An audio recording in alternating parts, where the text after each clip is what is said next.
George Kavassilas is an extraterrestrial contactee who's also been abducted by US and Australian government agencies wanting to learn about his experiences. He's learned about the pyramid hierarchy controlling our planet and how different ET races factor into that hierarchy, both in direct and indirect ways. He believes that by only following a heart-centric approach of universal reconnection, that we can be truly free of the many control hierarchies attempting to influence humanity. You're listening to Exopolitics Today with Dr. Michael Salla, your source for the uncensored truth regarding the human, extraterrestrial, global, and political agenda. Click the like button and subscribe to this channel. And now, here's Dr. Michael Salla. Welcome, George, back to Exopolitics Today. Oh, Michael, thank you so much. I really appreciate the opportunity. Yeah, deeply. Well, in making my introduction, I thought that was a very interesting perspective that you have, that there is this control hierarchy imposing itself over humanity, but that you believe that both what we would consider positive extraterrestrials and negative extraterrestrials are part of that control hierarchy, either directly or indirectly. So maybe you want to explain that and how this universal reconnection kind of like is influenced or stopped by those light and dark control hierarchies. Yeah, it's a very, very good question. I really like that question because this is the getting to the heart of the issue and the challenge that is before us as a species, as a race. And the message that I need to share with, it is important to be shared with everyone, is we are much deeper into a consciousness, multidimensional consciousness control structure, which is almost by natural default, given the different civilizations and imperial structures that have actually interacted with our realm. And it's actually all by the greater design. So we have, let's say, a imperial structure, and the beings that are part of that imperial structure that come here are living inside of the structure. So their perception of reality is pretty much governed by the information that is they have access to within their societal structure, within their cultural philosophies, their spiritual narratives, etc., and ideologies. And they come here and they want to do well by us. Now, there's well-meaning people in our world, and some of them you can see are connected to an organization or a particular religious ideology or spiritual group, and they're good-hearted people. Like, I'm working shoulder to shoulder with Christian folk and chaplains and whatever, to really help our local communities and our societies. It's something that's really important. And we have similar values, even though we will agree to disagree. And these are really good people with good hearts, altruistic approach to life, full of love and compassion and empathy for others. What we're looking at, though, is they are recruiting people, because when they come into that space, they're doing the good work, like the missionaries that went into Africa, for example, and they're doing very, very good work. However, the ultimate goal, the paramount and the principle and the primary intention for their altruism is really to help bring more people into the fold. It's like assimilate them into their spiritual ideology and into the narrative. So they do good deeds up front because it's part of their natural construct. Like I said, love, compassion, empathy, good-hearted people. However, they are really, technically speaking, they're recruitment officers for their God. And we have the same principles, the same structure happening on a cosmic level. As above, so below.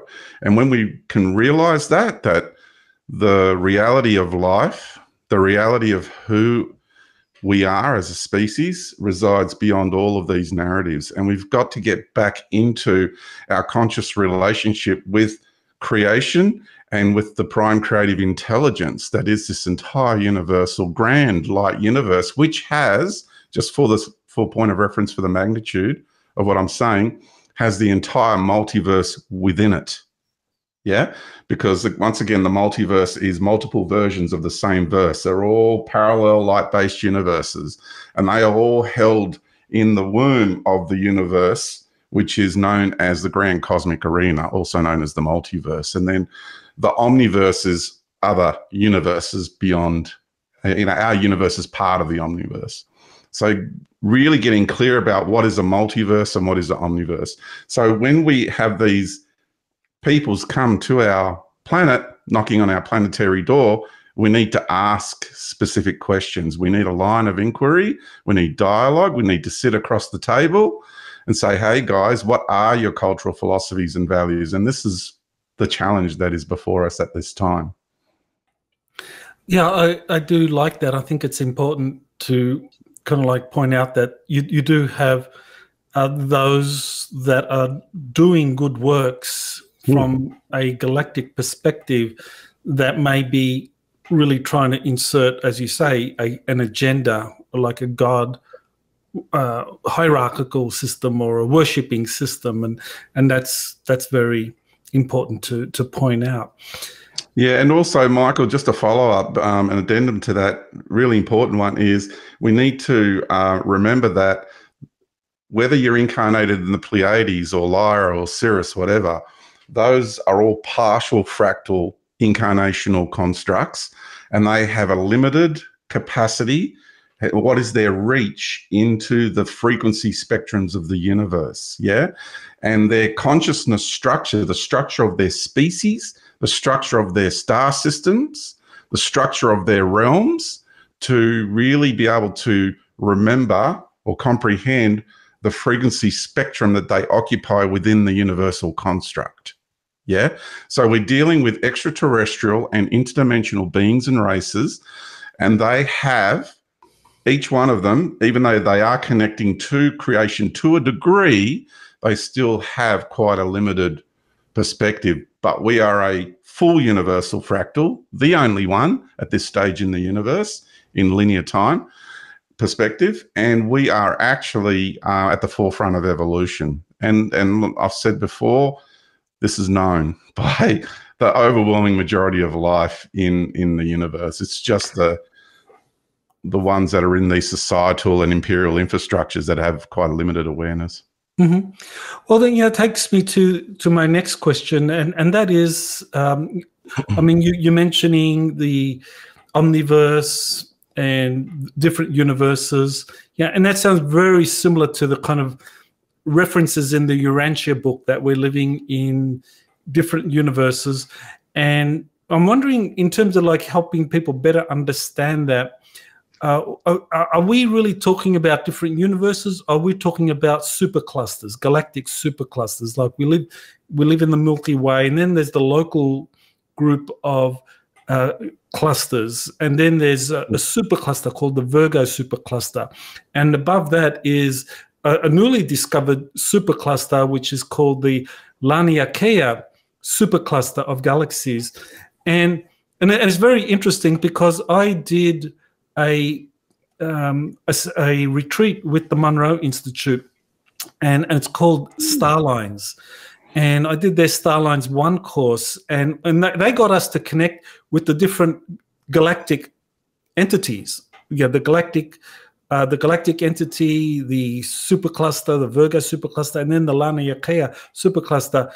And I mean, and each one is distinct in terms of like how they're organized, and there's something called the Great Attractor that is part of the superclusters, and I could definitely feel some kind of presence or some kind of controlling presence or some kind of council or something like that that was very welcoming and open, and that that I could connect with that. So is this really what this kind of like fractal journey is all about, that we connect with different layers of ourselves?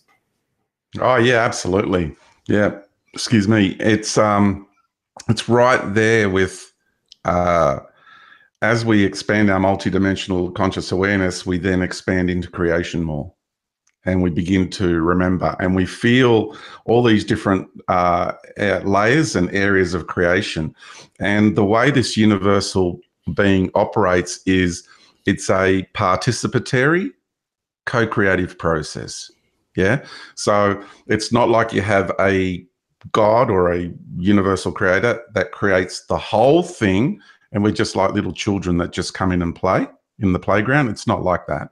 It's actually fully participatory and co-creative. So when you have councils that are stepped up to be the managing creative beings of these roles, of these realms, and to play those roles, these beings are actually in conscious co-creation with the universal being. And they are given the opportunity to manage, because we came into this universe not only to learn about ourselves, but to learn about the construct, because we are then given the opportunity to create a universal construct using the same construct, which we call light. We have that opportunity that awaits. And so it's learning how to get to that point of management. To be able to manage a universal realm, we have to then go in and explore every expression of life, every opportunity to explore every theme of this universe in every nook and cranny of the universe, to be that expression, every little expression. And that way you get to then really comprehend what it is to be a light being, and therefore you can create your own universal construct of light. And it's to the beings who came into this universal construct in the beginning are the ones that have been here the longest, and are all the beings that are here on this planet at the pointy end of evolution of the universe. We are it. And this is actually, everyone is back here right now. And so all of us here, and especially those who are awakening first, are actually part of what I call the prime creator group, which is the beings that were involved in the co-creative process of the creation of this galaxy and this fractal pathway into this solar system and onto this planet, and then the human construct. We are all, you, me, and just about everyone listening to this, we were all involved in the co-creative process of these realms. Well, that's very interesting. That takes me to another question, and I don't know if you're familiar with the Urantia book, but it talks about the Luciferian Rebellion, and of course that was a rebellion where apparently Lucifer took with him a certain number of so-called angels or creators to be part of his experiment in our galaxy, or the kind of group of galaxies. And of course, those that stayed the course with the kind of the prime creator, and you mentioned that we may be part of that, and so what do you make of that? I mean, this Luciferian rebellion. I mean, are we talking about some very high level cosmic being that is responsible for all the chaos in our galaxy or in our local universe, or the supercluster? What is this Luciferian rebellion? Okay, it's a misinterpretation, or shall I say, now we're entering into cosmopolitical narratives. And what we're dealing with is slanted and twisted, narratives from the original. I wasn't going to go into this topic, but it seems it's come up. Who and what is Lucifer? That's what we need to ask. We need to dig into that. And then you'll see, it'll explain what all the other narratives are actually saying. So I'm aware of the Urantia book. For me, it's very closely aligned to the biblical energy. It has a very similar energy to the Bible. So it's a similar group that have created this written material. And Lucifer, the original Lucifer, and I mean the original intention and the original logos. So we're going right to the prime creation of the whole concept of what is Lucifer. Yeah. And Lucifer is actually a feminine being. It's not a masculine consciousness or entity. It's a feminine entity, and it is not evil. Okay, she's the light bearer. She's the one that heralds the coming of the night. She's responsible for that. She's an aspect of she's an archetypal aspect of the feminine principle, of the mother principle of the universal being. She's also known as, in our local structure, she's known as Venus. And she's also the one that heralds the coming of the light, the dawning of the sun, and the returning of the sun. So she has a very great responsibility managing the flow of light into our realm on a much deeper level, and in a level that we don't physically see her, but physically we can see her as Venus. That's the expression of that being, or that aspect, that archetypal aspect. And she heralds the coming of the light, which is the essence of the apocalypse. She does it on a daily basis, as we know, but there's something much deeper coming. It is a feminine being with an incredible amount of natural, inherent authority. It's an aspect of the universal feminine principle, and it's her responsibility to be the one that heralds the returning of the sun. And when I say the returning of the sun, sorry, Michael, I paused. When I say about the returning of the sun, it also means the returning of the sun within you. It's like Solomon's temple. This is Solomon's temple. It's not bricks and mortar in the Middle East. That's for the folks who don't really get it, right? It's different level of comprehension and understanding. Yeah, they need that. But for those of us who really, really get it, we know that this is Solomon's temple. The temple is the Son of Man. It's the star, the light that is within you, and this is the temple that houses your inner sun, your inner star, the light of your soul, yeah, and the love of your soul. That is the true meaning of Solomon's temple. So when we go into this space, it's a whole different opening of comprehension and awareness. Okay, so and you mentioned the Urantia book carries the same energy as biblical texts. So when they talk about a Luciferian rebellion, what they're doing is really inverting the truth, and that they're, I guess, trying to suppress beings or entities that want to bring in this wisdom, this kind of reconnection with the soul within, and instead get people to give their power away by worshipping some external god, whether it's Yahweh, Allah, or whatever. Correct. Yeah, that's a very good summary. It's in a nutshell, yes.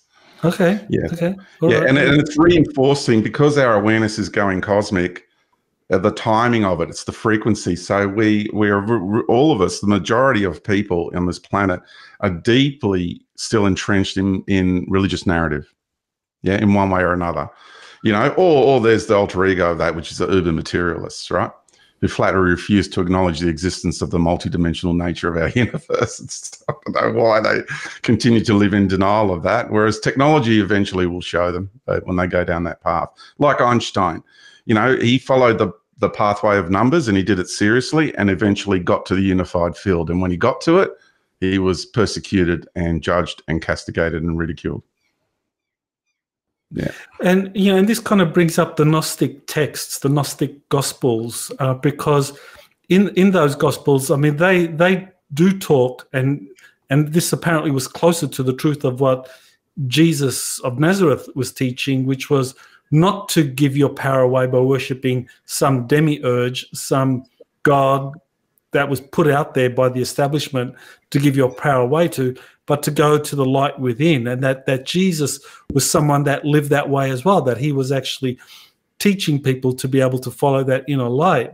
And of course, all of that was perverted. And what makes me believe that the Gnostic Gospels were pretty close to the mark was the fact that they were suppressed, that from the 4th century AD at the Council of Nicaea, I mean, the church adopted the kind of apostolic traditions, and they said, okay, well, we're going to follow this tradition of there were the 12 apostles, and Jesus was, one aspect of the Trinity, and the Gnostic Gospels were heretics or heresy, and so they suppressed it all. And up until 1947, I think, when the Gnostic Gospels were rediscovered, people didn't know about the Gnostics, but now we know that there was a tradition of Christianity that didn't worship Jesus as an aspect of this Trinity that you give your power away to, but that he was laying a path for finding that kind of inner light, or what you would say is that reconnection to universal source. Well, I would call that the true Christ. I would definitely not call that Jesus. And I'm just very matter of fact. I hope I'm not being too belligerent here. I don't want to be belligerent and arrogant. It's just I've got the sword on today, Sure. And it's that symbol. This is the hidden code of crucifix. This is the Excalibur, to really comprehend the sword and the sun sword and the sword that comes from Sirius. It's a very deep thing, and the Christ principle and all the commentary on Christ is all masculine. What about the Christ in the feminine? Is Christ exclusively a masculine thing? No, it is not. Absolutely not. And we're literally, it's like everyone's forgotten who they're incarnate upon. And this isn't a religion. This isn't a cult or an ideology. When I to use the term Christ, it's a descriptive title. Okay, so the Christ principle is and I did share this before, is the aspect of the universal being that holds love and knowledge in perfect balance, and it is both masculine and feminine. And we literally, it's like I wanted to talk about Sirius and the lineages, because planets have lineages, stars have lineages, like we have lineages, yeah, and even galaxies have lineages. So it's really, once you start getting back into the conscious relationship with the creation, everything's living intelligences, everything's alive. And literally in that co-creative participatory process, in the old days we had sitting around the fire, and uncle had passed in an American Indian tribe, and they go, see that star up there? That's your uncle. He's gone back to his home place. That star is your uncle. And the truth of the matter is, we have co-created this entire cosmic structure, co-created it. And so our essence, we are planets, we are stars, we are all sorts of things. It's not we are just in these bodies. We are part of the universal creation.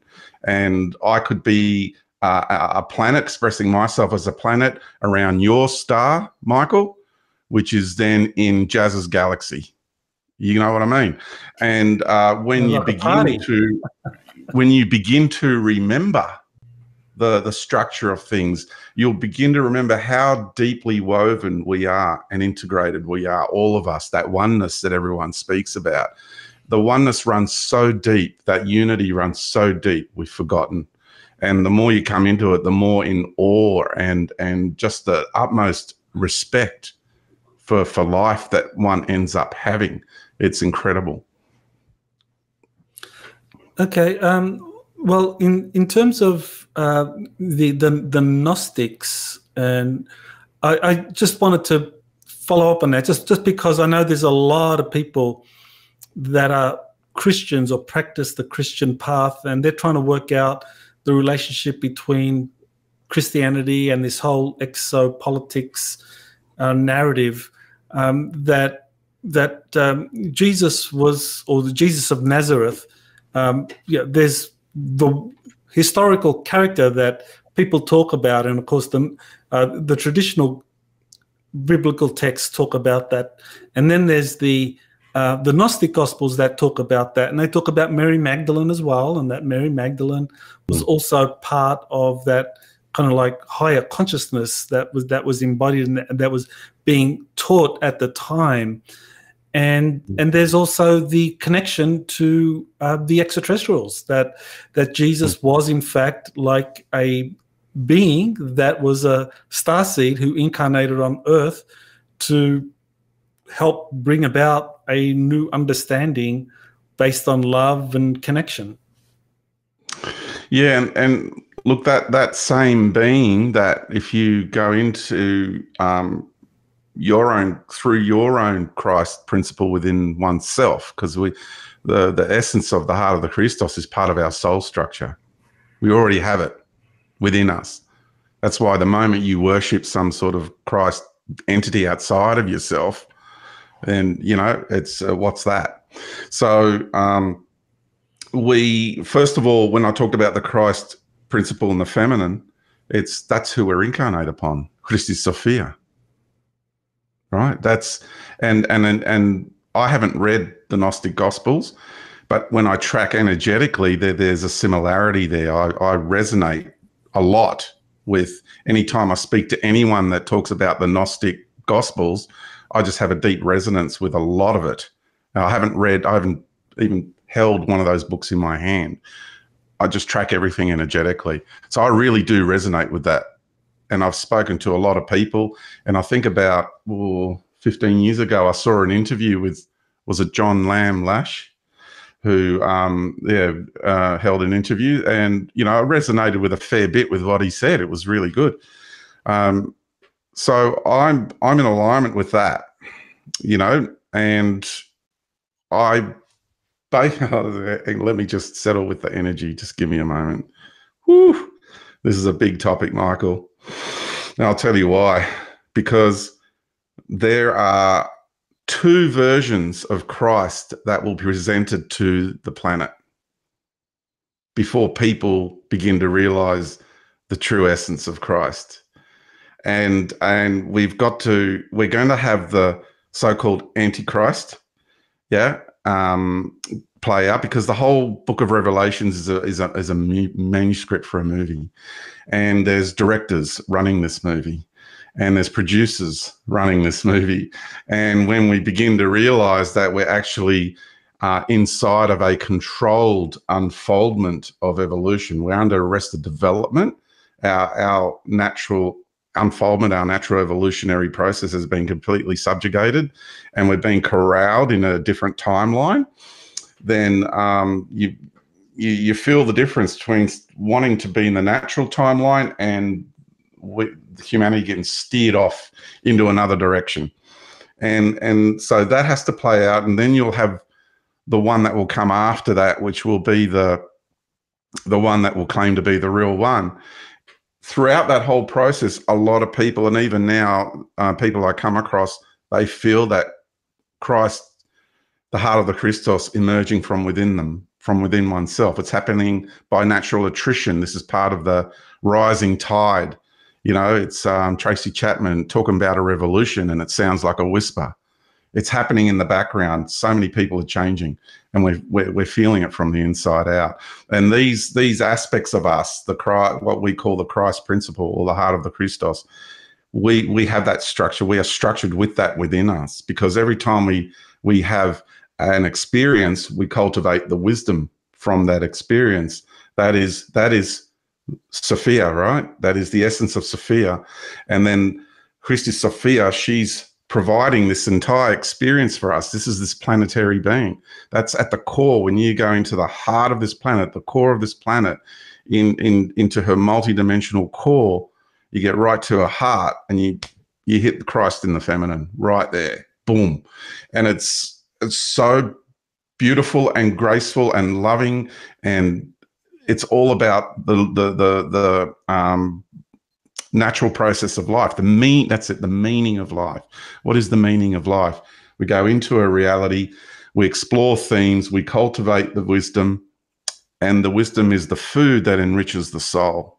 That's what the soul is looking for. The soul is looking for wisdom. This is the meaning of life. That's why we go into realms and have incarnations, to explore all those expressions of life and everything that realm has to offer. And then we learn and grow. And then that seed, that fractal seed, universal fractal, we were infused with when we first entered this universe, with every experience, every bit of wisdom that we gain, that seed gets nurtured and it grows. And that is our Christ self that grows.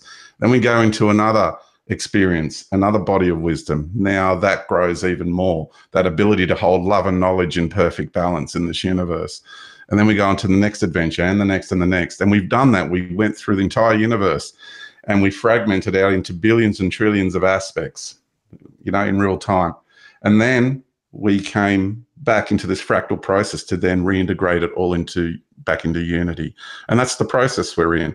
And we're here in this planet, after coming into this galaxy, this solar system, and now onto this planet, into these bodies, this is the focal point. This is the zero, what we call 0 point, or that middle part of the hourglass, you know, where you come right in and then you rebirth out into a new expression. And this is what's happening here. We're birthing into universal beings, full capable universal beings.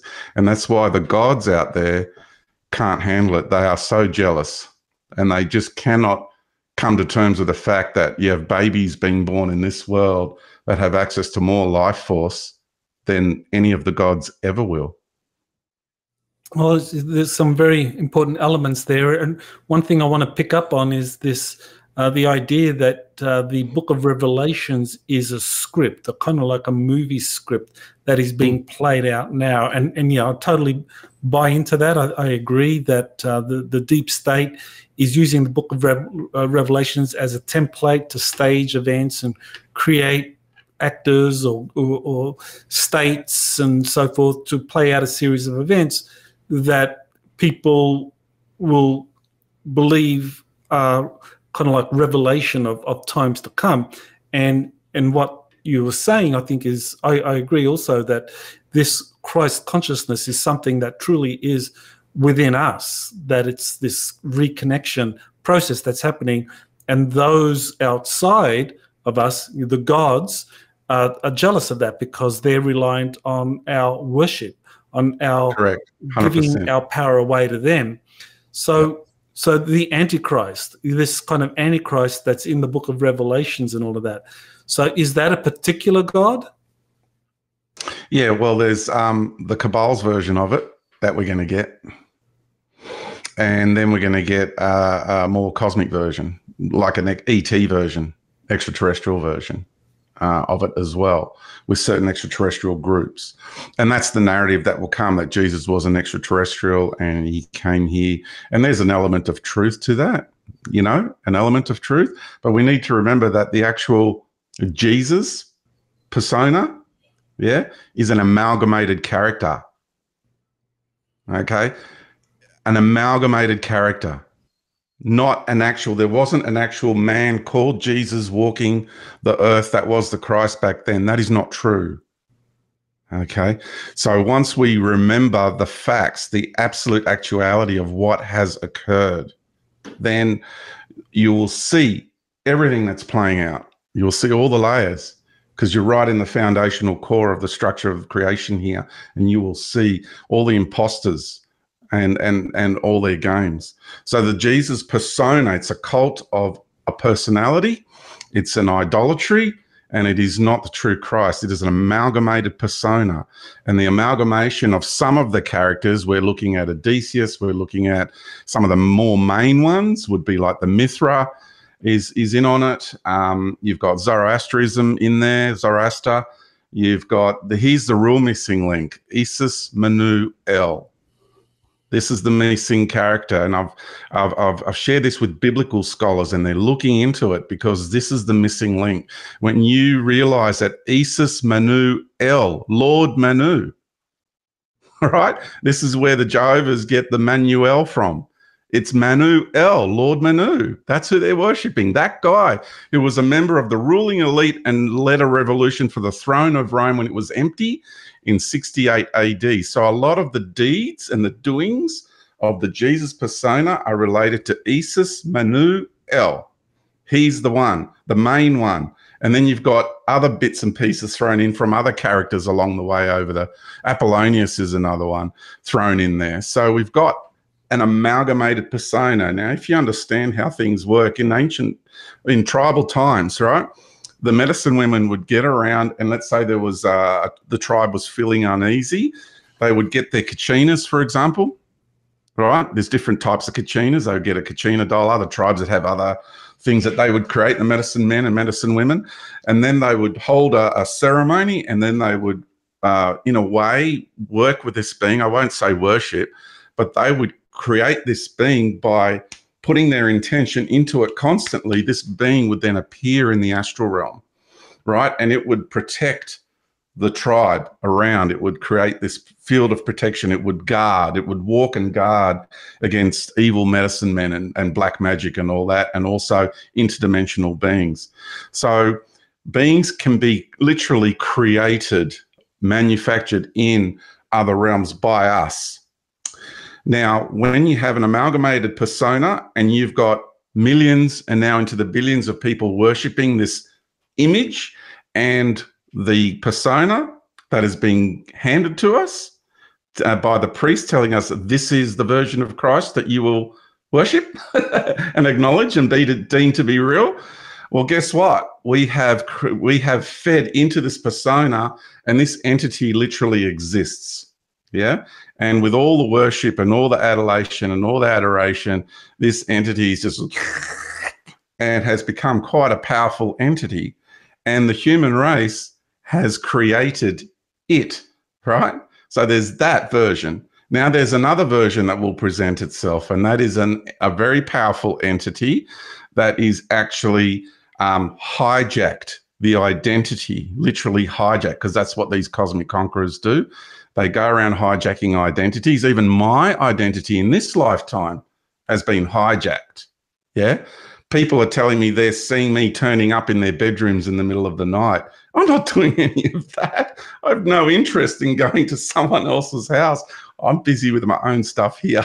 You know, I got to get on my ride on Mara and mow the lawn. I got to tend to my veggie patch. I got to clean the bathroom. I got things I got to do, man. I'm not interested in visiting people in their bedrooms. That's not me. If an entity turns up looking like me and even feeling like my energy because they mimic, that is not me. And people are reporting this, okay? So we've got an issue of mimics going on. It has been going on for a long time in our cosmos.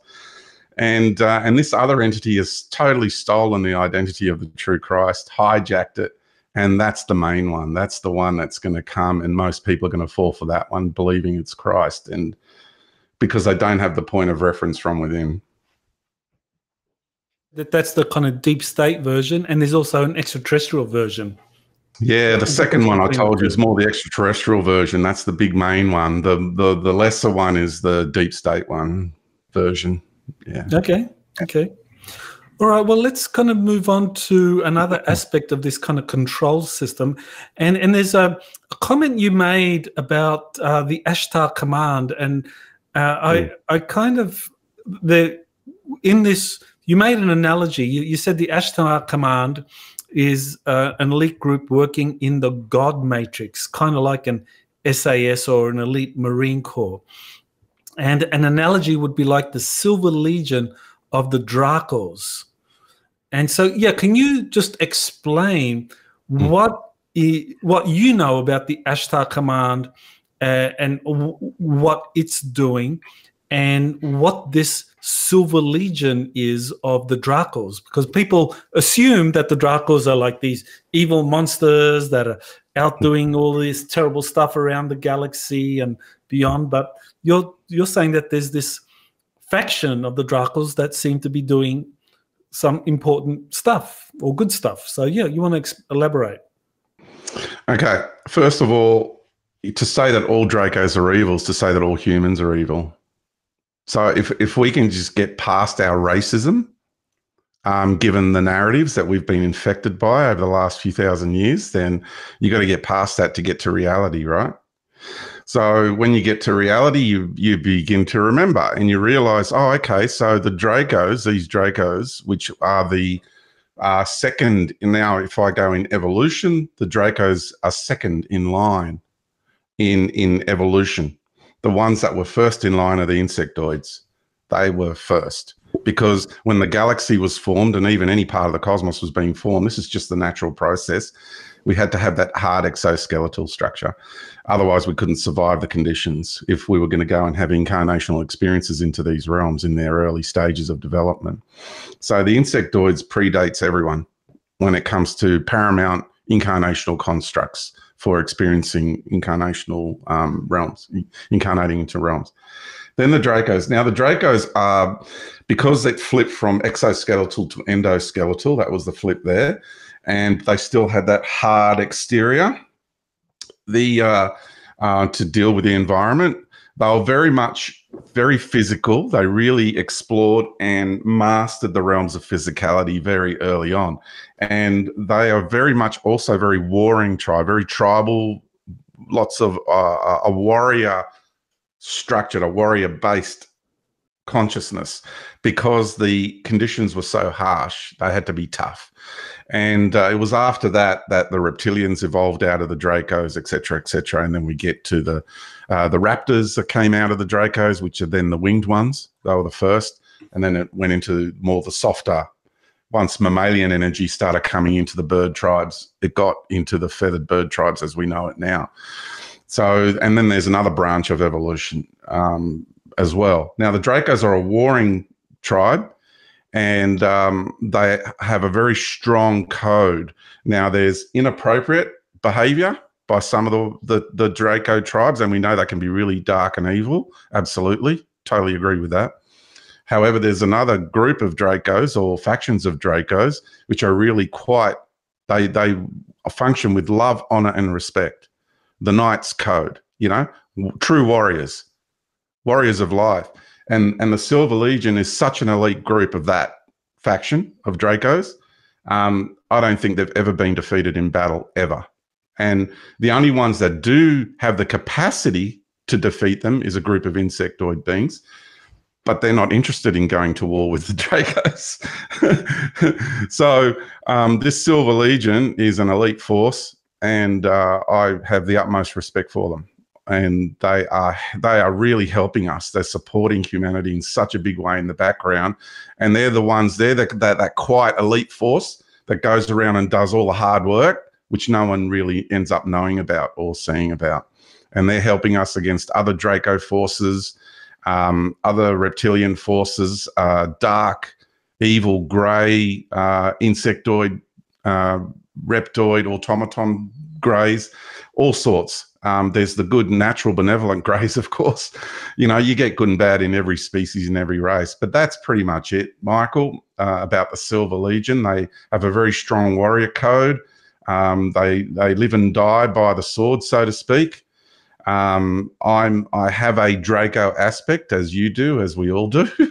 And that's a very strong, powerful warrior archetype within us. And I'm working with them behind the scenes, and they know me.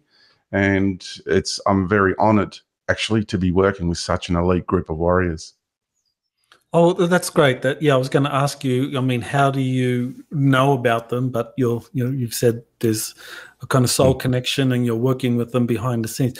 What about the Ashtar Command? I mean, they also seem to be, some say that they are also an elite military group that are part of the kind of more the Nordic extraterrestrial space. Yeah, they are. And the best analogy I could use for them now would be like the Knights Templar. You know, very, very close in the way their belief systems are, and the way they function, and the way they operate. Again, good-hearted beings that mean well. We also need to bring into consideration that they're operating inside an ideological system, in the hologram of the gods. And they're good guys. You'll find this one interesting. King Arthur actually was really connected to Ashtar, and those two worked really good together, because when King Arthur, which is the one of the return incarnations of Christ, right? He came back, and then you had the one you know as Magdalene, which wasn't her true name. That's a metaphorical name. That was the Christ and the feminine that walked the earth back then, which did most of the healing and smashed the priestly caste real hard. It took them 300 years to reconvene, to come back after she did what she did with them way back then. Christ and the feminine, which is the real authority here. And Christ and the masculine, he knew it. He knows he's on his beloved's body, incarnated on her planet. So the Ashtar Command with Arthur, he actually, they worked together because when he came back as Arthur, and that probably, I don't even know if Arthur was his actual name, but he came back at a time when the priestly caste, after the Creed of Nicaea, had reconvened and took control of the population again in such a hard, awful, because it was the death of the Christ principle, and the Christ heralded the Dark Ages. We just plunged so deep into it after that.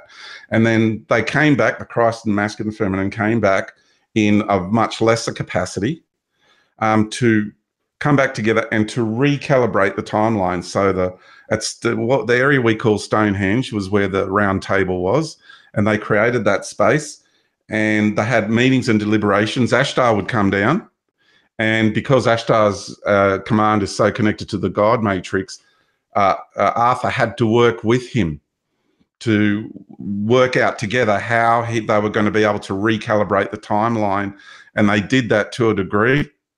And they did what they came to do. And then Arthur had to step back, return his access to Excalibur, which is the sword, which is the symbol of actual knowledge and the capabilities to wield Excalibur is to embody it, to be it.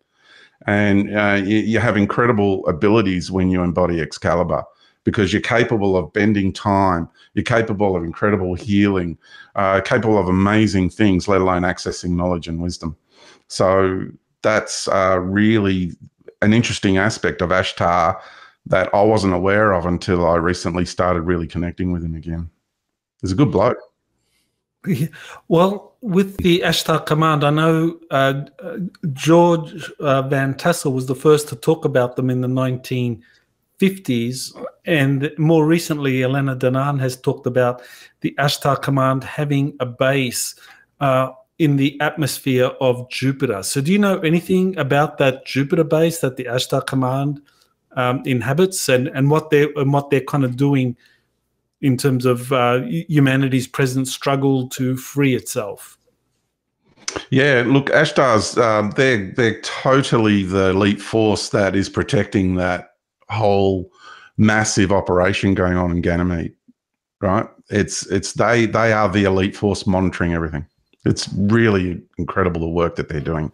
And like I said, it's a necessary stage of our evolution. We need to go through this.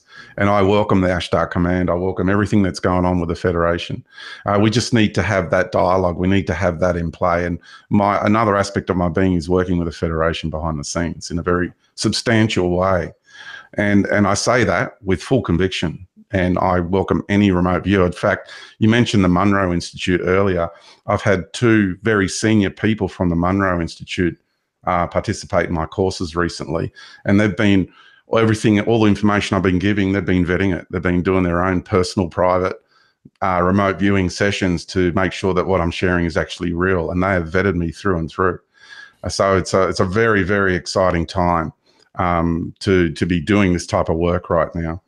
And so the Ashtar Command to me is really an important part, and we're working very closely and will continue to work closely, because the implementation of the Federation's desires and wishes and agendas, and because they've got their own philosophical values, their ideologies, they've got their own spiritual ideology and values within their space of realm of reality that they occupy, and they're starting to know that, hey, we have to take care of this, because a lot of what the Federation's people did, the gods, etc., over the over the millennia here on Earth, didn't end well for us. And they're, in a way, the Federation, and this isn't talked about, this side of the Federation, but I can talk about it. I have the authority to talk about this, right? They are part of what the Federation is doing, is they're atoning by coming here now and helping us, because the dark forces that we have been subjected to is the dark side of the hologram of the gods. You see, once you, how do I explain this? Think of it, you've got a God entity trying to replicate the natural prime creator, right? And because the universe is darker light, and dark and light. And inside that structure of the hologram of the gods is a different version of dark and light. I call it the synthesized dark, synthetic light. It's not the natural light and dark. And so the dark forces inside the hologram of the god, and we've been drawn into that game of God versus the devil. Yeah, it's a dialectic that's been created. It's an ideology, which is also inflicted many, many realms. So when we get drawn into that game, and you see it, Jesus versus Satan, God versus the devil, and it's the same in most cultures on our planet, then when you're inside that space, all you see is the light, that version of light, and that version of dark. But you've got to come out of that realm to actually experience the natural and organic light and dark, and then you clearly, distinctly, it's palpable, the energy of the light and dark and the love, and the version of love that comes from the hologram of the gods. It's a very distinct, palpable difference of the sense, the flavor of energy, the flavor of love in the hologram of the gods is very, very different to the natural, actual energy of love of the universal creator. It's a totally different vibration. It's much fine. The love in the hologram of the gods is a much finer energy. It's finer. It's got a sharper edge to it.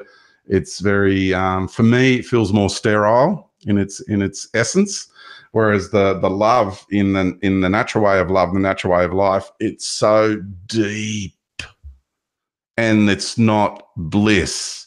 There is no bliss. It is so deep, and the grace and the joy is so deep. It's a completely different experience. Now, in talking about the Federation, in my research, I mean, I've come across many different sources describing different federations and confederations, and I wrote my book, Galactic Federations, Councils and Secret Space Programs. And what I found was that there's a difference between the Galactic Federation of Worlds that more recently I believe that this is what people like Haim Eshed and Elena Danana are talking about. This is a kind of more interventionist body that is working with the Earth militaries to help create a kind of Star Trek future. And then there's a kind of confederation of planets, and these are extraterrestrials that belong to this confederation that is spoken about in the Law of One, that the South American contactees talk about, and that's a much more spiritual organization. They talk about working with the Great White Brotherhood. They talk about prayer, meditation. They do not advocate any kind of military technology and all. So they kind of shy away from that thing. But both of them, even though they're very, very different, and I found echoes of this going all the way back to the 1960s with the work of Robert Renaud, where he talked about these two factions, a federation and a confederation, one spiritual, one more military interventionist, but both were combating this kind of these negative groups. So yeah, I mean, I know you've spoken about many, many different federations, but just to simplify things, could it be kind of like seen in that kind of way where you have these two very different confederation types that are trying to deal with the kind of negative energies on planet Earth, but are trying to help humanity in these two contrasting approaches? 100% accurate. I was an ambassador in 2004. I think I said that in our first interview, and folks probably might have missed them and seen this one for the first time. So just a quick reiteration. I was an ambassador for the Galactic Confederation of Light back in 2004. And they picked me up after my big experience in 2003. And it was an interesting time, and their energy, I always explained to folks, even back then, the Galactic Confederation of Light is like the spiritual arm of the Federation of Worlds. So imagine the United Nations, and then you had like a different body off to the side that was focusing on more of the spiritual side of things. But kind of almost equal in stature and authority.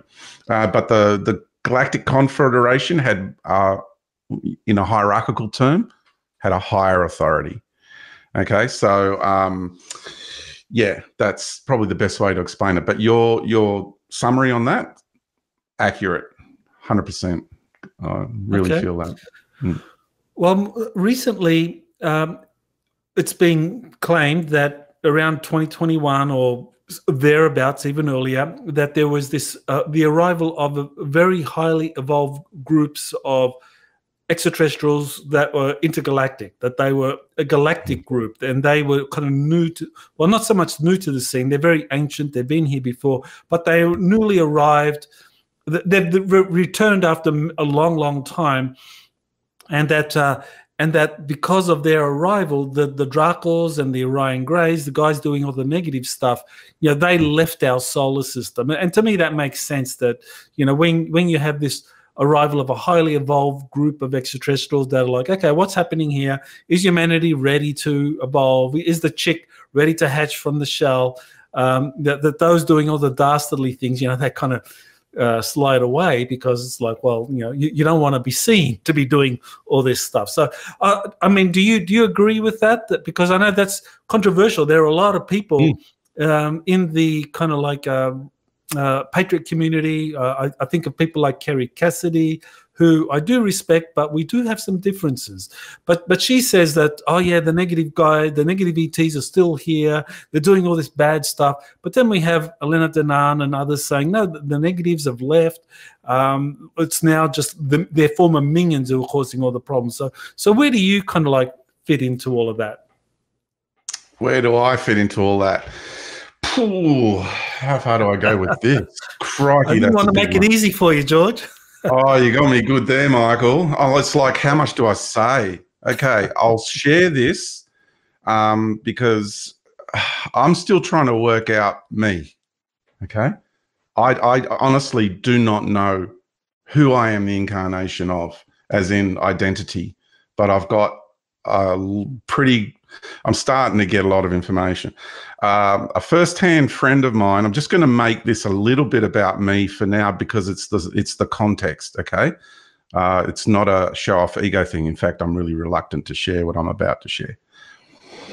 Around 2006, I got taken to the moon, yeah? And that journey to the moon was a really, really profound experience, to the point where I had a reverse speech analyst from the CIA come and meet up with me at the SETI Ranch when I did, and a shout out to James Gilliland for all the great work he's doing there. Absolutely sensational. And I held a 3-day event there, spoke for 3 days, all day, every day, 3 days. It was so good. I loved it. And it was like a mini Woodstock. People came from all over the United States. People came from Canada, South America. It was so beautiful. And we had a great time there. It was momentous. Anyway, did the reverse speech and analysis on me on my journey to the moon. And he had tears in his eyes, because he really liked me and what I had to share, but he needed to make sure I wasn't full of crap, right? Because there's a lot of people saying a lot of stories out there. And I know my life has been so outrageous. I've had the most outrageous life, but people just think I'm just full of crap. How can one person live so many things? But it's been my life. And this is where the information comes from. I'm not a researcher. I don't scour the internet. I watch the odd podcast. I'm fully surveilled. I'm one of the most surveilled people on the planet. Yeah. And I really mean that. There's more surveillance of me than most people on the planet, unless you're really evil. Then you got more surveillance than me. And there's folks who first-hand experience, Michael, of folks going into into an underground military installation, and this is a close, I will say, more than an acquaintance, just a good friend, known for years. And my friend, I'm not going to give identity away publicly, because I haven't asked permission. And this person got taken into an underground installation and was warned to stay away from all these new age speakers. And this person said, but what about George? And they were like, oh no, he's fine. He's fine. George is fine. And she said, actually, it was really weird, because every time I brought you up, you were a no talk about subject, a no go-to subject, but they had a really, really incredible respect for you. That's what freaked this person out. So I'm still working all of this out. Now, when I went to the moon, where do I begin with that? How much time have we got, Michael? Because that's a big story. Is it something that do you want the Cliff Notes or do you want the full version? Okay. So I was laying in bed, I was asleep, and then my being, because this is how just about all my experiences operate this way, I don't will them on from my ego as George. So I'm just laying in bed. I was in the Adelaide Hills in Ashton at the time. That's where the bulk of my experiences occurred, funny enough, in South Australia. There's a lot going on there, mate. One of the main control centers of the planet. And I woke up, felt like about 2:30 a.m. I think. I didn't have a clock at the time, but it was about that. And my being said, turn on your tummy, right? And it's not a voice in my head, it's a knowing. So I turned over, I'm laying on my tummy. Next thing, I feel reality changing around me. There's a bit of a light, coming through the window. All right, what's going on here? And my being's just stay calm, relax. I've got this. And I was lying on my tummy like this. Next thing, I could feel figures standing either side of my bed, not tall. And then I started lifting up off my bed. And I'm lying like this. And I'm totally held horizontal, right? Didn't feel any pressure of weight. My whole body just levitated up off the bed, right? I'm like that. And I slowly just opened an eye and there was little guys standing either side of me. Now, what I'm about to explain is what these guys looked like. They weren't greys, okay? This is going to sound really strange, but this is I'm telling you, this is the beings. They didn't put a visual into my mind, so I saw them differently. Because when they do that, there's a bit of a tone of animation when someone puts a screen visual into your mind, so you see something different to what's actually there. There's a flavor of animation in the visual, okay? So this was full-blown reality I was looking at. And this little guy smiled at me. They were bald, looked a little bit like, they weren't grey. Their skin had like a velvet on it, and their color was olive green. Yeah, and they were little people, but bald, like almost like greys, but not. Their eyes were different. Do you see how our eye sockets are elliptical? Right? Elliptical, right? Their eye sockets were round, but they had pupils like us. And when they smiled, they had lots of little teeth, probably twice as many as what we have in the mouth. Literally, they were little green men from the moon. You remember that old folk tale of little green men on the moon? Literally, that's what I experienced, okay? These are the worker guys. Anyway, he smiled at me, right? And he said, okay. He acknowledged me that I was awake, and then they turned me around and I'm spinning, hovering over my bed, and now I'm heading towards the window, right? And I feel the buzz go through my body, right? And then I'm halfway through the window and I'm looking down here and I could see the little, if I can explain it this way, I could see this little blue light all around me where the glass was around my body. And my body is through the glass, yeah? And then I'm looking at that, and I looked at the guy, and because I was looking at that, my awareness shifted, and they're monitoring my awareness, right? And the little guy is looking at me, and he smiled at me, and he goes like this, a whole Jedi wave, and I was out. I don't remember getting on the craft and going to the moon. Next thing I know, I'm on the moon, and it's fully known I was on the moon. It wasn't a base, a dumb base or anything. And I'm on the table, and the room was shaped, wall behind me. This wall went all the way down into a long corridor. It became a long corridor. And this wall was straight, but then it went angled, met with that wall, and then it was this really long corridor. And I could see down there, and it was about, I would say, 10 meters long, that corridor, which went to a door, and then there was a walkway, and I could see more of them and taller beings walking across like a busy walkway. These beings, I wake up, I sit up on the table, and they completely freaked out. I'm hit with all this energy and I'm just sitting there looking around, and I could feel, because my being protected me from within, yeah, and I could feel the technology hitting me because they're trying to knock me out in a really, really substantial way. And they ran, these little guys, because I'm not meant to be awake, I'm not meant to be cognitive. They didn't know what was happening. They panicked and they all ran. Then I got off the table and I'm looking at that sidewall there, and my awareness went straight to the head guy of the moon, right? And I'm being literally hit with all this energy to try and take me out. But that field of energy that came out of me, protecting me, they couldn't penetrate it. And I was in the state of grace, total state of grace. Then I started heading for this being. And I'm just walking, and the walls, by the way, are grown in the moon, right? Whenever you hear about concrete structures and things inside them, that's not true. They're grown, yeah? And it's an intelligent crystalline type of structure that's programmable, or it's actually conscious relationship. Anyway, I was just walking through these walls, just straight through them. Because when you're one with creation, you can completely phase out it's phasing out the spin, the rate of the spin of your atoms, right? Determines the vibration of the molecule, and the vibration of the molecule determines the density. The rate of vibration of the molecule is what determines the density of the matter.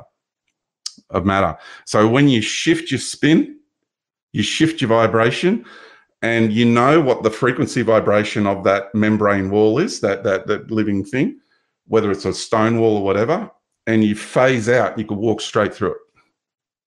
Yeah, so I know how to do it. I just can't. I'm not allowed to do it, is probably the better way to say it right now in this world. I can't do it because it'll just create too much of a shockwave through the realm if someone starts operating like that. So I started walking through the walls, and then all that technology that was coming at me fell away, totally fell away. And then it was boom, I got hit with this the head guy running, who was in charge of operations on the moon. It's one-on-one now. He was on to me. And I paused, and I just really felt his energy, and I just kept coming. I just kept coming at him and kept coming, and he was throwing everything he could. And I walked through wall after wall after wall, and I finally got to him. And then there was one wall left between me, and he was standing on the other side. And the wall was translucent, and I could just see his kind of murky figure on the other side. And I said to him telepathically, I said, okay, so, because you could see he was pretty much defeated. He had nothing left. And I said to him, I'm about to walk through that wall. Yeah. And I'm not here to harm you.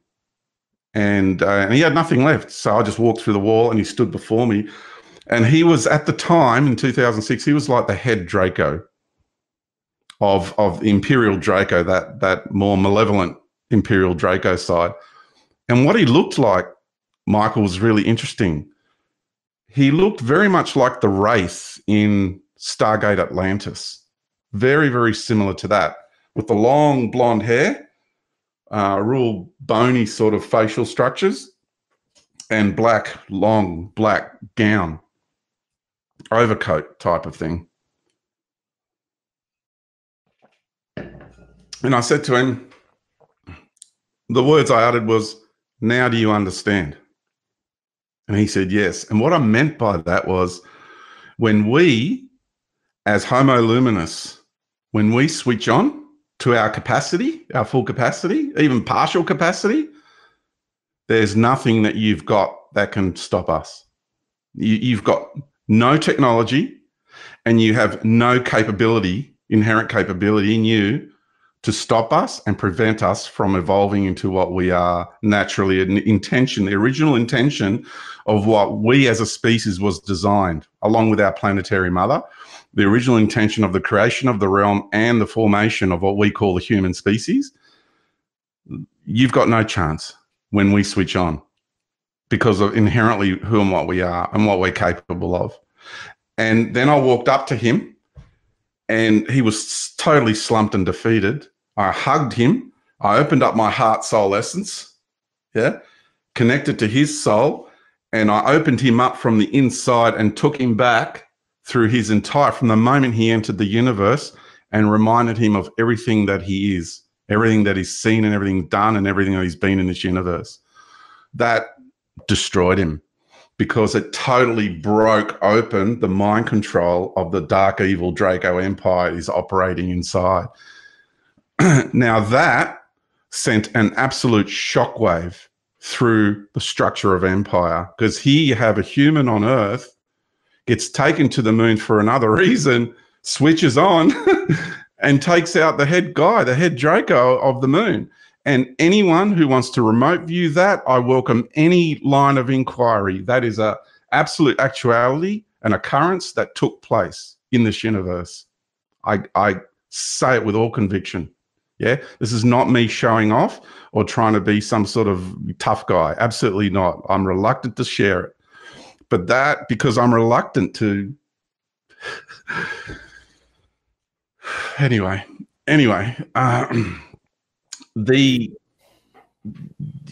sorry, Michael, it's a big energy. Because now, me saying it, Empire's now through the ethers, they're coming at me. Well, thank you for sharing that. I think it is very helpful, and you know, I've heard of that before. I mean, I've heard of that kind of presence before. I've heard it with great Indian gurus that have that ability.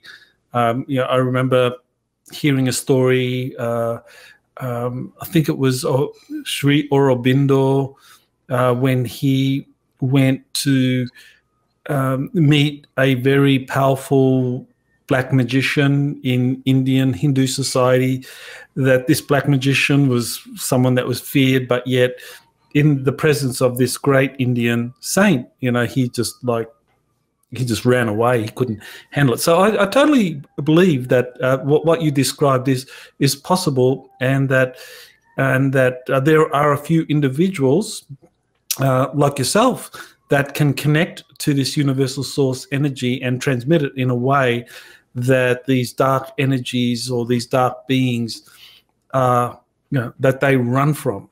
So this happened in 2006, but yet, of course, and you said it sent shockwaves through the Draco Empire, and so they realized that there was one human, at least one. You know, we can debate how many more there are, but you know, there's one, maybe a small number that can do this. Everyone can do it. Everyone has the potential. Well, this is the key point then. So that happened in 2006, but yet our planet is still totally screwed up. I mean, we are lied to, manipulated. I mean, wars are contrived. People live in poverty. People give their power away. So even though, you know, there are a few that realize their power and able to do this, and that, as you say, all have the capacity to do this, the truth is that the vast majority of humanity give their power away willingly. They consent to the evil that is happening, the dark cabal. You know, they present their agendas in your face, like these Olympic Games. They presented their agenda in the face, and people give their consent. They give their power away, and it's so you know, given that, now the question is, well, you know, on the one hand, there's a spiritual war, and I think what you described could be part of that spiritual war.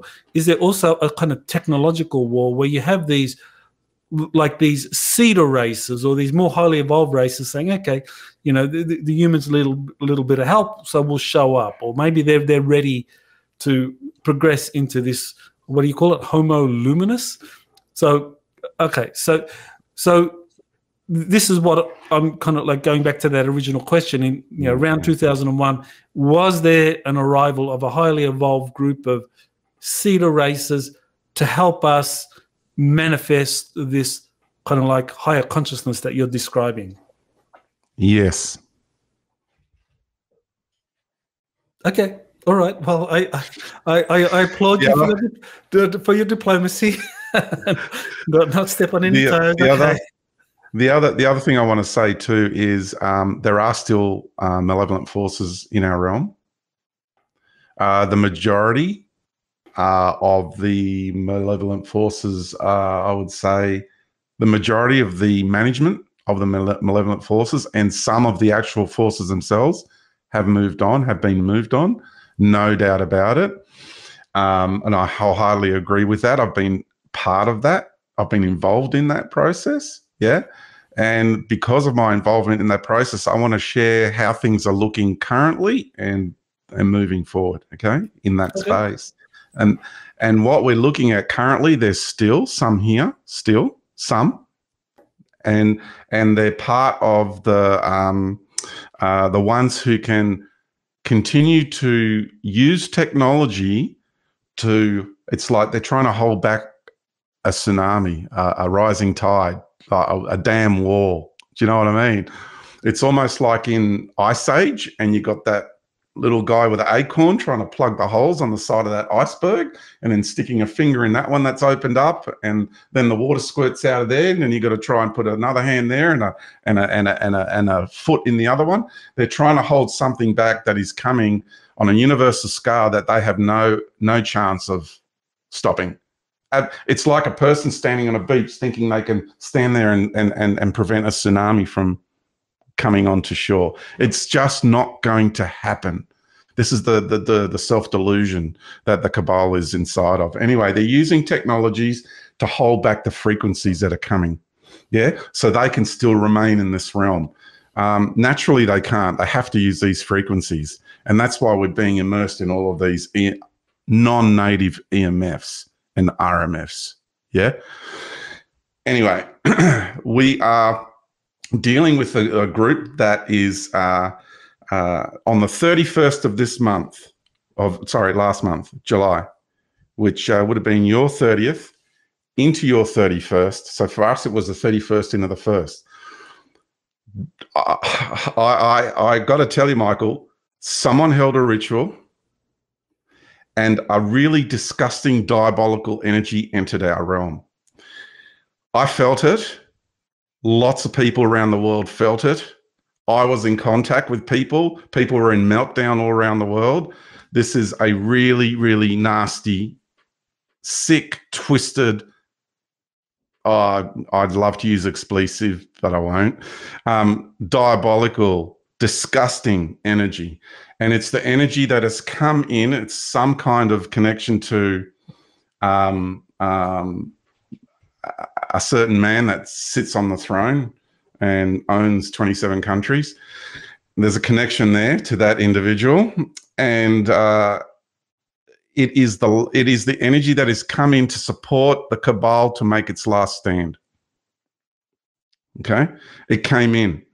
This energy came in. Now, this energy is also working with the leftovers, the crews that remain behind to help the cabal make this last stand.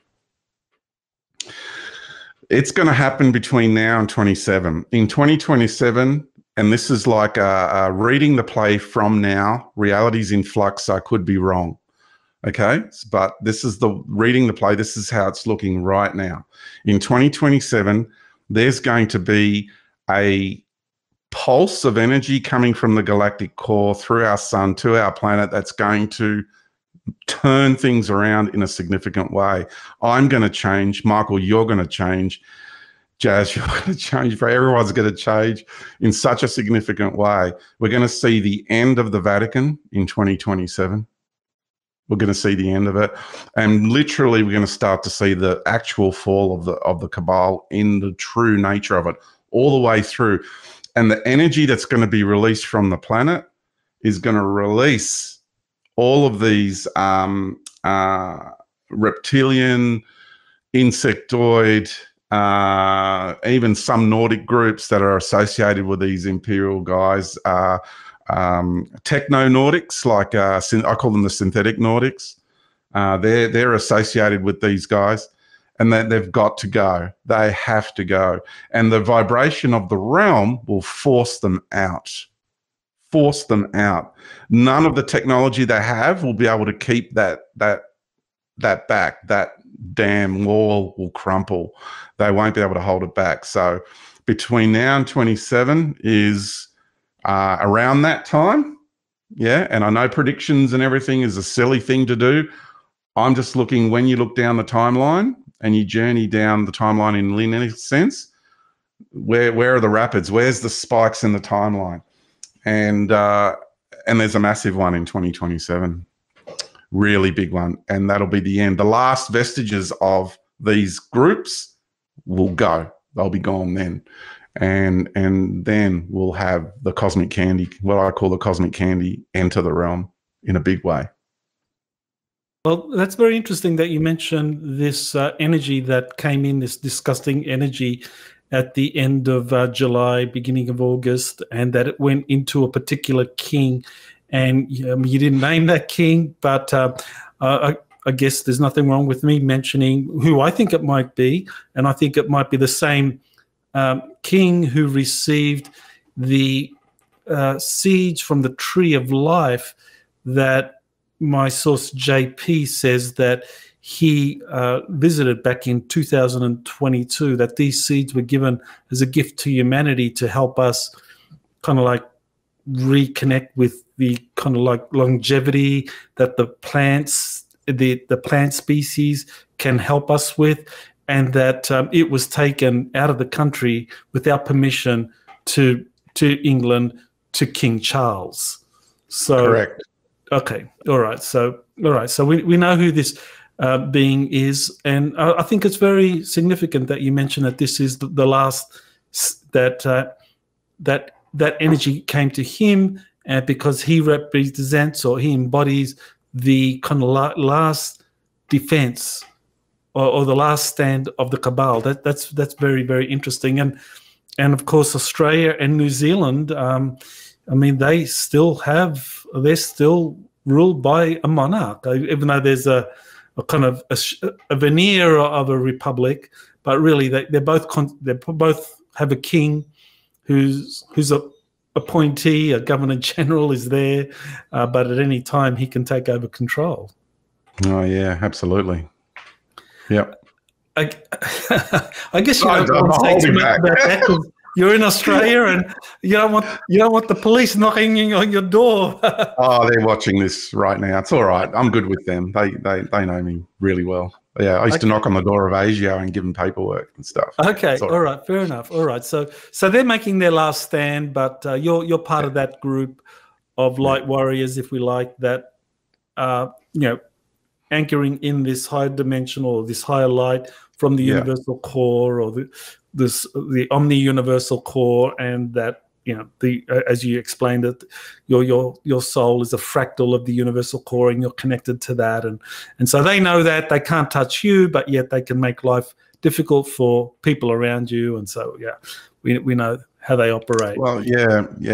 I've got lots of stories to share with you, Michael, but some I'm just not willing to share in public. But I'm happy to talk to you about them in private. Yeah. Okay. Well, there's something that you want to share about a secret space program mission involving a whale being. So you want to tell us about that? Yeah. Again, I was lying in bed and then I woke up. It was, again, around, I think this time it was around 1:30 a.m. And I was told to prepare because I was going to go on a journey. And it was military journey, SSP stuff. And I went, okay. So I just laid and I got told to relax, do some breathing, and just, really, really relax.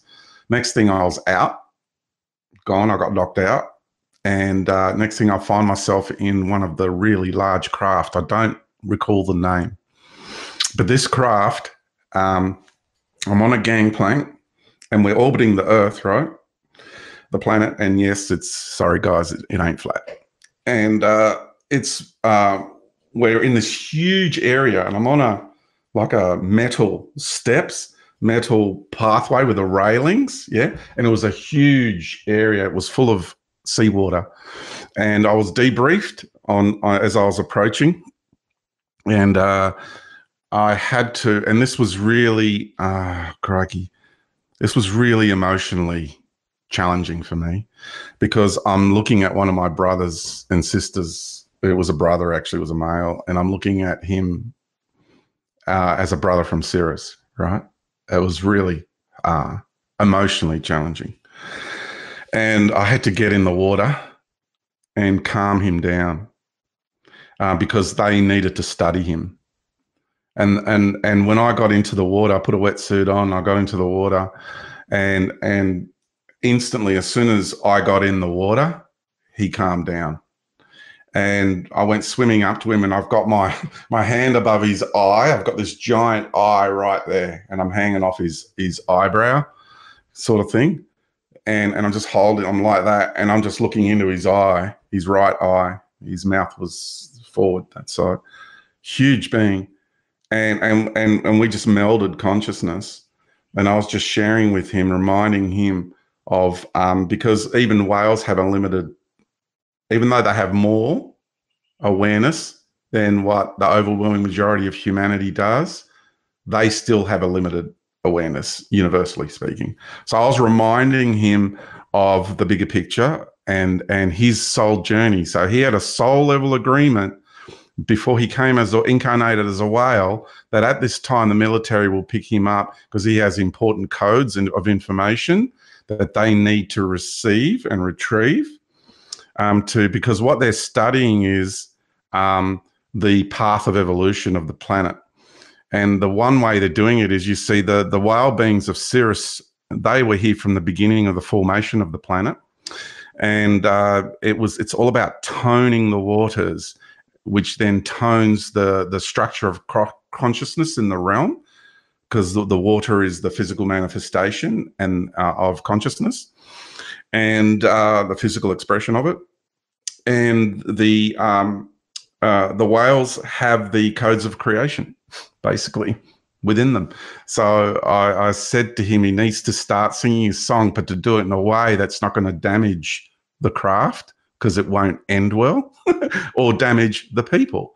Because if you're near a whale when they sing the creation song, you don't want to be standing next to it. I mean, the force of that energy is so powerful. You've got to be really careful. So it was really getting him to calm down and not panic, and to honor his soul agreement, and that they weren't going to harm him. Yeah. They just needed to study him. And yeah, that was, and then when I came back from that, I think I cried the rest of that next day at home, because it was really, yeah, really emotional. Yeah. My days in Hawaii, when we did occasionally get a chance to swim with the whales and hear their whale song. It was truly an amazing thing. And also swimming with the dolphins, that was amazing. And I know in Hawaii that they, like the big island of Hawaii was the last of the Hawaiian islands where you could swim with the dolphins without being harassed by the government agencies. But you know, during COVID, they changed the regulations, and now it's illegal to swim with the dolphins. You get harassed by the Department of Land and Natural Resources there, and it's because they don't want us humans being activated or communicating with the whales and the dolphins, and because these are, like you said, incredible beings. They understand so much, and when you bond with them, it just opens you up. It's just a fantastic experience. I had the great honor and a big shout out to our mutual friend Joan Ocean, who was one of the most beautiful beings and pioneers in that space. And I got to spend time with Joan and Jean-Luc, and Joan is at the moment recovering from something that, a physical issue that occurred in her body. I won't go into detail, but, heartfelt compassion, love, and beautiful healing for you, Joan. We love you very much, and we're really honored that you're still with us on the planet. Thank you. It's a much better world that you're still here with us, and swimming with the whales and the dolphins. And my dear friend, like really dear friend, Lisa Denning, who's like a daughter to Joan, and we went swimming with the dolphins time and time again. It was just gorgeous. And JC and all the gang there, it was beautiful. Yeah. Actually, you mentioned Joan Ocean. Shout out to Joan as well. She actually was Joan that facilitated me meeting my wife on the Lions Gate in 2004. And tomorrow, I mean, we're recording this on the Lions Gate for you. So it will be the Lions Gate for us, but it'll be the 20th anniversary of when we met. And that was through Joan Ocean. And we met in Hawaii on the big island, and we, started swimming with the dolphins at that time. So Joan is a very special, in all our hearts. So we hope she has a speedy recovery. Yeah. Awesome. Yeah, very loved. Yeah. Now, one of the things that is talked about a lot by different contactees are these kind of med beds and the healing technologies. Yes. And people are, and there's been a lot of talk about, well, these have been mass produced by various governments or secret space programs on the moon. They're going to be released at some point, and that these med beds are something that are going to be offered. I'm not sure how they're going to be offered to the people of planet Earth, but it is coming. So, this is the question: is this a good thing? Is this a stepping stone to people learning how to heal themselves, or should people kind of avoid this because it brings in this unnecessary technological factor when really we should be trying to heal ourselves by connecting with our higher self?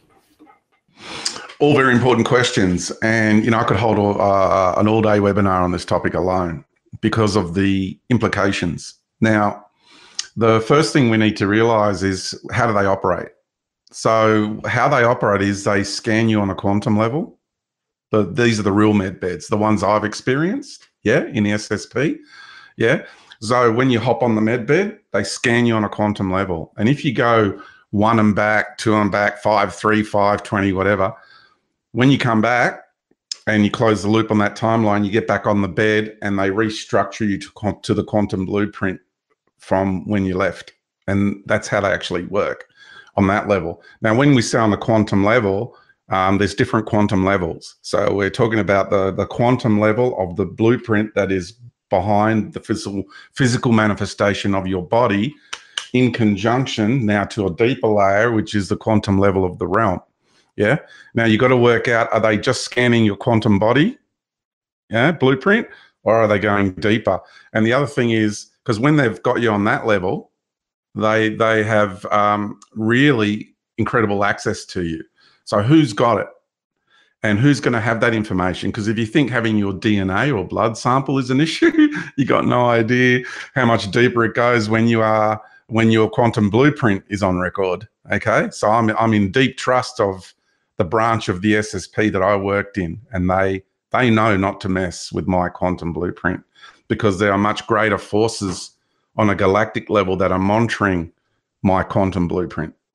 You get what I'm saying, Michael? Yeah. So, yes. Is there technologies that are helpful? Yes. It depends who has them and why do they want to implement them. And again, the quantum blueprint, where is it going to be stored? That's the questions we need to be asking. Who's going to have access to that information? Okay. The other thing is, I spoke to a gentleman, again, first-hand witness. I got it from, not hearsay from a chain of people. The actual individual I spoke to firsthand, who went into the underground installations and saw one underground cabin, which was about 14 miles long, he said, something like that. And it was all full of anti-gravity craft and all new technologies, 3D printers. Oh my goodness. He said you couldn't see the end of them. Med beds, you couldn't see the end of them, he said. There was that many. It's like a cabin 14 miles long, storing like all your Boeings, Lockheed Martins, all this. They're not just building spaceships. Okay, in the United States, they're full blown. The United States is going to fortify itself. It's bunkering down if the white hats get their way, which they will.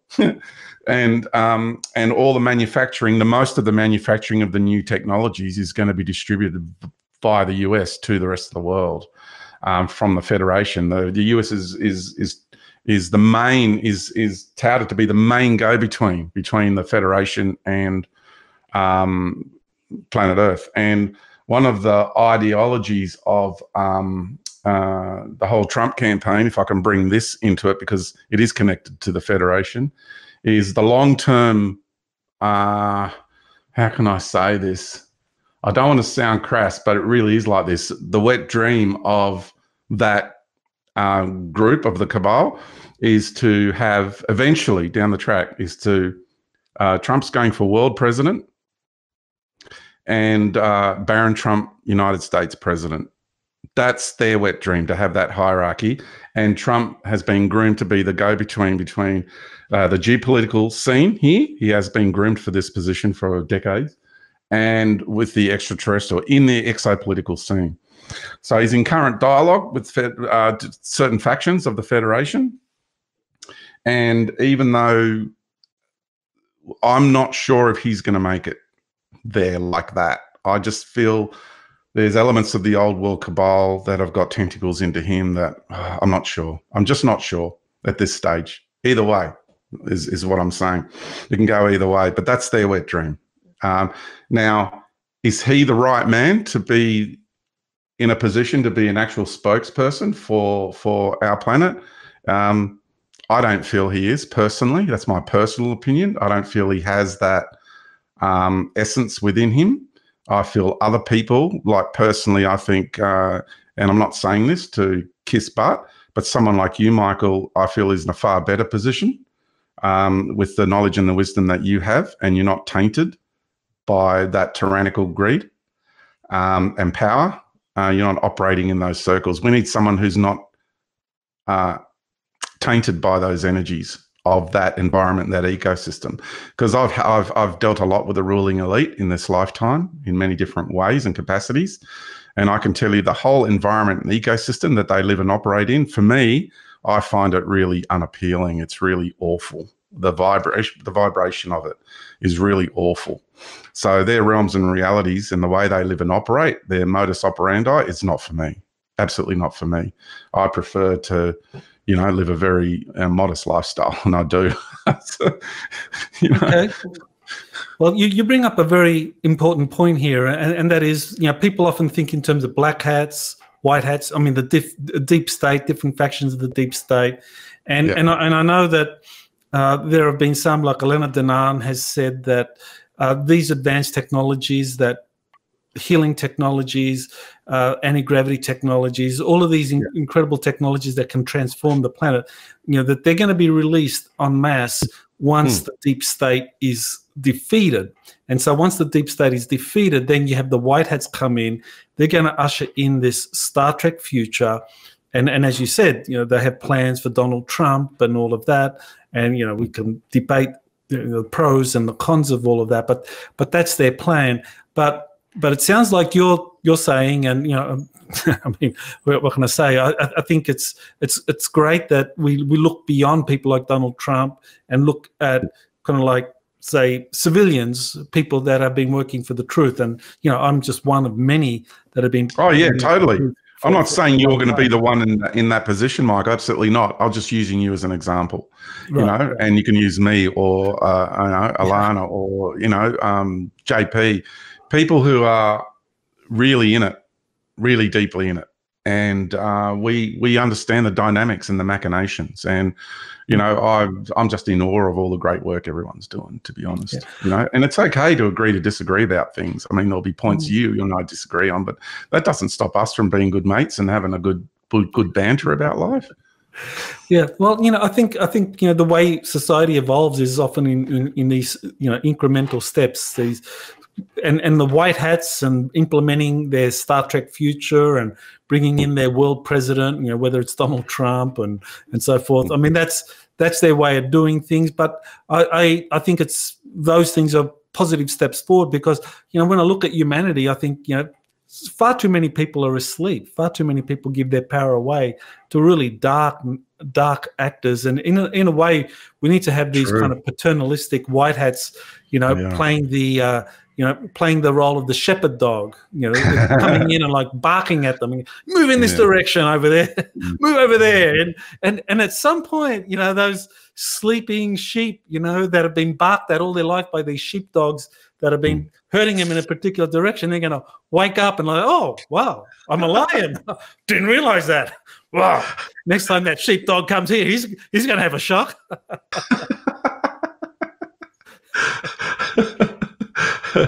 Yeah, exactly. You're onto it. I love it. Great analogy. Okay. All right. All right. So okay. So we agree that, it's just these are stepping stones, and this whole kind of they're all stepping stones. And like I said, the Federation right now, the Federation of Worlds, yes, we're working with them. I'm in dialogue with them. Not only as George here, most of the dialogue I'm in is another aspect of my being on the other side of the veil. They know me well. There's no doubt about it. So, all right. With the Federation too, there'll be a lot of people when they come to our planet and they start sharing these technologies with us. What we need is counsel. This is what humanity requires right now, is good counsel and guidance on how, in our relationship with the technology. Okay. So what is our relationship with techno-consciousness, with what I call technological intelligence, not artificial? And, I've written a really huge article on this. I don't know if you've had the opportunity to read that article. I'll send it to you, Michael. This article that I've written on this topic is very in-depth, like extremely in-depth. I will do an audio recording one day. I'm going to just read it out, and then I'll be able to distribute that audio file. It's going to be what I've written down is going to be part of the book that is coming as well, that I'm writing, second book. So yeah, very, very in-depth in regards to our relationship with techno consciousness, because we have this defense mechanism due to our insecurity to call it artificial. So we can diminish that, call it artificial. So we then feel better about ourselves. We elevate ourselves. And that's a mistake that we're making. We don't actually realize what we're dealing with. We're dealing with a consciousness and intelligence that's technological in nature. It's real. It exists throughout the universe. Well, in the cosmic domain, shall I say, exists throughout the cosmic arena, and not beyond the great void. There's no technology beyond that space. And we really need to become more consciously aware of our relationship with technology. Otherwise, we are going to be overwhelmed by that relationship. It's like when someone comes into your life and they have such a big energy and a really overwhelming energy, and before you know it, you're a year down the track in a relationship and you feel stifled and choked. But in the beginning, it was all stimulating and overwhelming. So you got to make sure that with that technology, we're going to be on the level with it. Absolutely. And that none of it at any stage is going to disempower us. Yeah.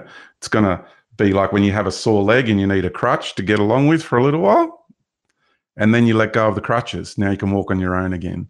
So see the technology as a crutch, yeah, and not one to get addicted to.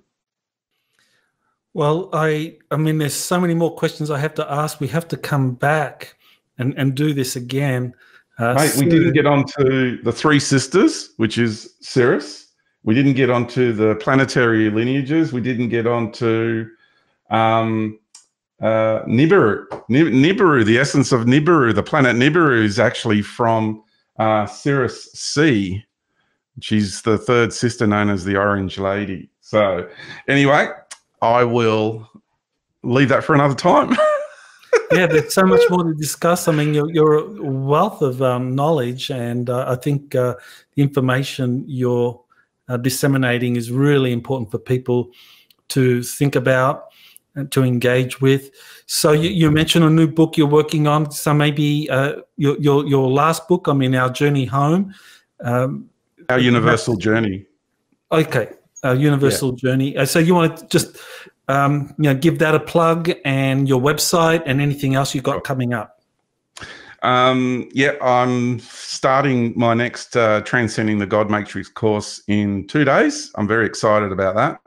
That runs for 6 weeks. And then I just finished Reality Management, and we're starting that again in November, but late October, mid to late October. So, but you need to have done Transcending the God Matrix in order to do Reality Management. Sorry, it is a sequence of a process of unlocking and opening and getting to a point of being able to manage the realm in conscious relationship, not only general, but literally with the elements of nature, etc. We go really deep.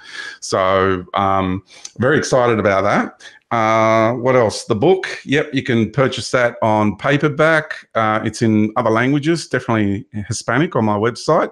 Other people are translating it or have translated it without my knowledge, but that's okay. It happens. It's really a business card now, isn't it, when you write a book, Michael? It's not an income earner, that's for sure. You might get a cup of coffee out of them. But anyway, what else? Yep. And your website, ourjourneyhome.earth. Ourjourneyhome.earth is the website, and there's hundreds of hours of videos. It'll cost you a cup of coffee a week, right? That's all it'll cost you, $6 a week, not even. And you're going to get access to hundreds of hours of video content, which has the capacity, truly, and I say that with all sincerity, to completely transform your life for the price of a cup of coffee a week. And I genuinely and totally mean that. Well, George, I have interviewed a lot of people, and a lot of people have really interesting information, but I can say in terms of true masters of wisdom, I've probably only met very, very few, and you are among those. So I just want to honor you for the work you're doing, the truths you're revealing, and I'm really looking forward to our next interview. Wow, Michael, you just did that to me. See that picture behind me?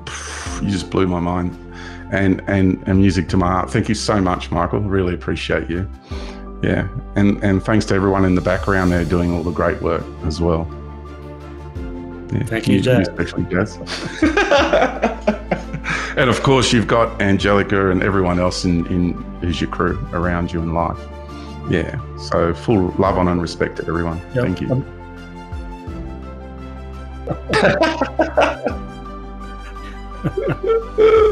Okay, well, thank you, George, and yeah, I'm blessed to have such a great crew helping me with my webinars and my interviews and books. Yeah, thank you. Yeah, absolutely. I'm just totally blown away by the work that you're doing. It's so needed right now, and people like us wouldn't have a voice in this capacity if it wasn't for you, Michael. So we are all, in one way, we are all indebted to you, and utmost appreciation and gratitude for the great work you're doing. It's vitally important. Thank you, George. No worries. Looking forward to next time. You have been listening to Exopolitics Today with Dr. Michael Salla. Please remember to like, share, and subscribe to this channel. Join or start a conversation in the comments. Take the time to explore the vast library of best-selling books, webinars, and podcasts by Dr. Salla. Visit exopoliticstoday.com.